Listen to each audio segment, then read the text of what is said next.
રાજકોટમાં અગ્નિકાંડ મામલે એસઆઈટીના ઇન્ટ્રીમ રિપોર્ટમાં એક મોટો ખુલાસો સામે આવી રહ્યો છે। એસઆઈટીએ 10 મુદ્દાઓના આધારે રાજ્ય સરકારને પ્રાથમિક અહેવાલ સોંપી દીધો છે। પોલીસ, આરએમસી, માર્ગ અને મકાન વિભાગની નિષ્કાળજી હોવાનું રિપોર્ટમાં જણાવાયું છે। લાયસન્સ અને તાલુકા પોલીસની નિષ્કાળજીનો એસઆઈટીના રિપોર્ટમાં ઉલ્લેખ છે। ખરાઈ કર્યા વગર લાયસન્સ વિભાગ પરફોર્મન્સ લાયસન્સ આપ્યું હતું। ટાઉન પ્લાનિંગ વિભાગ અને ફાયરની ગંભીર બેદરકારી પણ સામે આવી હોવાના સમાચાર। 3 વર્ષથી ગેમ ઝોન ચાલતું હોવા છતાં કોઈ પગલાં ન ભરાયા આ વાતનો ઉલ્લેખ કરાયો છે। રહેણાંક જમીન પર ગેમ ઝોન શરૂ કરાયું હતું। ફાયર સિસ્ટમમાં પાણીનું કનેક્શન આપ્યું જ ન હોવાનો આ રિપોર્ટમાં ખુલાસો થયો છે। સ્નો પાર્કની કામગીરી દરમિયાન ગેમ ઝોનમાં આગ લાગી હતી। આ રિપોર્ટ બાદ રાજ્ય સરકારનું હાઈકોર્ટમાં સોગંદનામું સરકારના સોગંદનામામાં વધુ સમયની જરૂરિયાત હોવાનો ઉલ્લેખ કરાયો છે।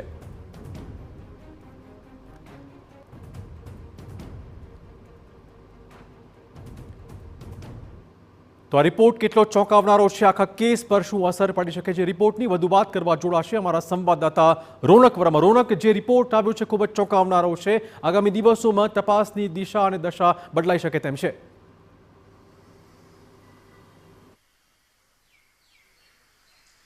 બિલકુલથી રાજકોટમાં જે અગ્નિકાંડ થયો અને ત્યારબાદ જે પ્રકારે એક્શનમાં આવ્યું તંત્ર અને રાજ્ય સરકાર દ્વારા જે તાત્કાલિક ધોરણે સ્પેશિયલ ઇન્વેસ્ટિગેશન ટીમ એટલે કે જે એસઆઈટીની રચના કરવામાં આવી હતી, તેમને 72 કલાકમાં તેમનો પ્રાઇમરી જે રિપોર્ટ છે તે રજૂ કરવા માટે કહેવાયું હતું અને ગુજરાત હાઈકોર્ટ દ્વારા પણ જે પ્રકારે સ્વતઃ શંકના અરજી લેવામાં આવી અને રાજ્ય સરકાર દ્વારા આ તમામ કામગીરી જે એસઆઈટીની વાત હોય કે પછી અન્ય કામગીરી કોર્ટમાં જ્યારે રજૂ કરવામાં આવી ત્યારે તે પણ કહેવામાં આવ્યું હતું કે 72 કલાકનો સમયગાળો એસઆઈટીને આપવામાં આવ્યો છે પ્રાઇમરી રિપોર્ટ માટે।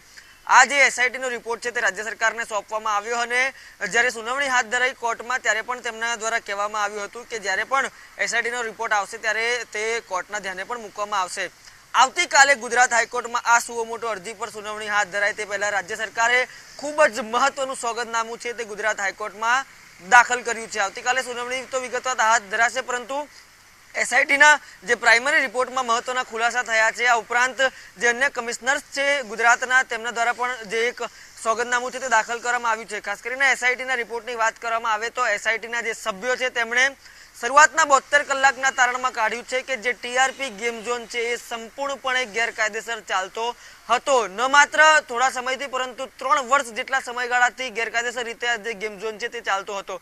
માત્ર એક જ જે એન્ટ્રી અને એક્ઝિટ છે તે રાખવામાં આવી હતી અને તે પણ શેડ નીચે બનાવવામાં આવી હતી। આમ તો જે ગેમ ઝોન છે તે ગ્રાઉન્ડ ફ્લોર અને ફર્સ્ટ ફ્લોર આ પ્રકારે જે તેનું બાંધકામ છે તે કરવામાં આવ્યું હતું અને બાજુમાં જે એક અન્ય પ્લોટ હતો તેના પર જે અન્ય ગો કાર્ટિંગ નામની રમત છે તે ચલાવવામાં આવતી હતી।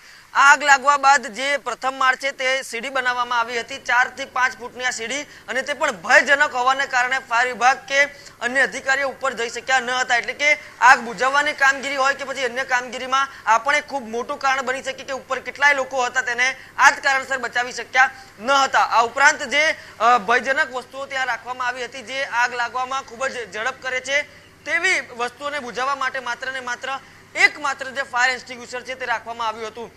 જે ફાયર કનેક્શન આપવામાં આવ્યા હતા તે ફાયર કનેક્શન માત્ર ને માત્ર નામ પૂરતા હતા, તેમાં પાણીનું કનેક્શન આપવામાં ન આવ્યું હતું, તે પણ જે એસઆઈટીનો રિપોર્ટ છે તેમાં ખુલાસો થયો છે। આ ઉપરાંત અન્ય વિભાગોની વાત કરવામાં આવે તો રાજકોટના અલગ અલગ વિભાગો છે તેને પણ આમાં જવાબદાર ઠેરવવામાં આવ્યા છે। આ ઉપરાંત પોલીસ વિભાગની પણ ગંભીર બેદરકારી છે તે સામે આવી છે કે પોલીસ વિભાગે કોઈ પણ પ્રકારનું ઇન્સ્પેક્શન કર્યા વગર જે પરફોર્મન્સ રિપોર્ટ છે તે આપવામાં આવ્યો હતો। રાજકોટના માર્ગ અને મકાન વિભાગના અધિકારીઓની પણ બેદરકારી સામે આવી છે। આ ઉપરાંત અન્ય કેટલાય લોકોની હજી સંડોવણી છે તે મામલે પણ રિપોર્ટ ચાલી રહ્યો છે। એસઆઈટી દ્વારા કહેવામાં આવ્યું છે કે હજુ પણ ગંભીર તપાસ માટે તેમને સમયની જરૂર છે અને તેના જ આધારે રાજ્ય સરકારે જે સોગંદનામું દાખલ કર્યું છે તેમાં કીધું છે કે એસઆઈટી તેમનો પૂર્ણ અહેવાલ આપે ત્યારબાદ રાજ્ય સરકાર કડકમાં કડક પગલાં લેશે, પરંતુ તે પહેલા તેમને અહેવાલની જરૂર રહેશે। આ તમામ બાબતો વચ્ચે હવે આવતીકાલે જ્યારે ગુજરાત હાઈકોર્ટમાં આ મામલે સુનાવણી હાથ ધરાય છે ત્યારે કોર્ટ આ તમામ બાબતો ઉપર કેવું વલણ અપનાવે છે, આ જ પ્રકારની જ્યારે બેદરકારીઓ સામે આવી છે ત્યારે કોર્ટ તેના ઉપર શું ટીકાઓ કરે છે, કેવી રીતે આ તમામ બાબતોને લે છે ત્યારે તેના પર સૌની નજર રહેશે। ધન્યવાદ રોનક, તમામ જાણકારી બદલ। તો આપણે કહી દઈએ કે રિપોર્ટ આવી ચૂક્યો છે અને સરકારે સોગંદનામું પણ આ મુદ્દે ફાઇલ કરી દીધું છે।